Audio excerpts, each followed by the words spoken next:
தந்தை மகன் தூய ஆவியின் பெயராலே ஆமேன். நீதித் தலைவர்கள் நூலிலிருந்து வாசகம். அதிகாரம் 19. இறை வார்த்தைகள் 20. எப்ராயிம் மலைநாட்டை சார்ந்த முதியவர், உனக்கு நலம் உண்டாகுக, உன் தேவைகள் அனைத்தையும் நான் கவனித்துக் கொள்கிறேன், இரவில் சதுக்கத்தில் மட்டும் தங்காதே என்றார். இது ஆண்டவர் வழங்கும் அருள்வாக்கு.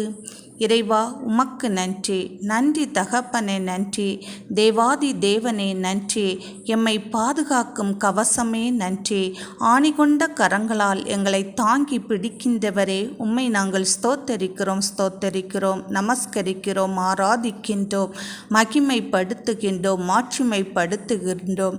ஏசப்பா, இன்றைய இறை வார்த்தையில் நாங்கள் வாசிக்க கேட்டது போல எங்களுடைய இல்லத்தில் விருந்தினர்கள் வருகின்ற போது நாங்கள் ஒவ்வொருவரும் அவர்களை எங்களுடைய அகமும் முகமும் மலர வரவேற்று அவர்களுக்கு எங்களால் முடிந்த உதவிகளை செய்து நாங்கள் அவர்களை நல்ல முறையில் கவனித்து அவர்களுடைய இதயத்திற்கு ஏற்ற வார்த்தைகளை பேசி அவர்களை அன்பாய் வழிநடத்தி செல்லக்கூடிய அருளையும் ஆற்றலையும் நீர் தருகிறதற்காக உமக்கு கோடான கோடி நன்றி செலுத்தி இயேசு கிறிஸ்துவின் நாமத்தினாலே நான் ஜெபிக்கிறேன் பிதாவே, ஆமேன்.